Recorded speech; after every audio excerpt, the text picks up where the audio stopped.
নমস্কার বন্ধুরা, ব্লগার দম্পতি চ্যানেলের নতুন একটি ভিডিওতে তোমাদের স্বাগত জানাই। দিনটা ছিল 11ই জুলাই। ভোরটা শুরু হয়েছিল মনে অনেক আশা নিয়ে। ঠিক 5:30টায় জানতে পারলাম ভগবানের আশীর্বাদে আমাদের ঘরে কেউ আসতে চলেছে। এই হলো ওদের অফিসের হসপিটাল। ডাক্তার চেক আপ করে বলল 2 সপ্তাহ পর ইউএসজি করাতে, আর সাথে শুরু হলো কিছু মেডিসিন। জল খাচ্ছি খালি, এখনো টয়লেট পাইনি, বসে আছি তার জন্য। এত জল খেতে তো বমি না হয়ে গেছে। প্রথম ওকে দেখতে পাওয়ার অনুভূতিটাই ছিল অন্যরকম।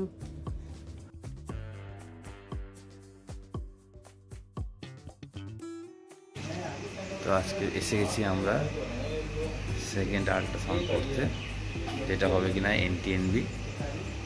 আর শরীরের অবস্থা খুবই খারাপ, মাঝে অনেক কিছু হয়ে গেছে, এগুলো সব কিছু ভিডিও করে ওঠেনি। চলো দেখা যাক আজকে আল্ট্রাসাউন্ডে কী হয়।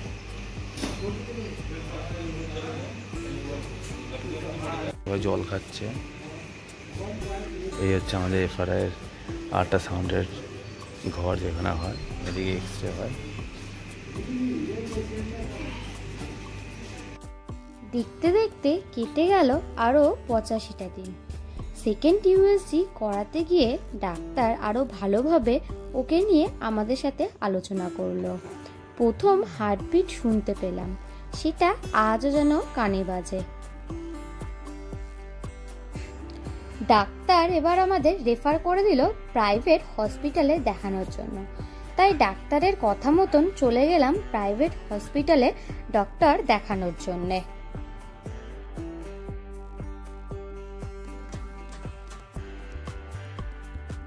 দেখতে দেখতে কেটে গেল 100টা দিন। প্রাইভেটে সমস্ত রিপোর্ট ওদের হসপিটালে রেফার করা ডাক্তারকেও দেখাতে হবে, তাই চলে এসেছিলাম সমস্ত রিপোর্ট নিয়ে ডাক্তার দেখাতে।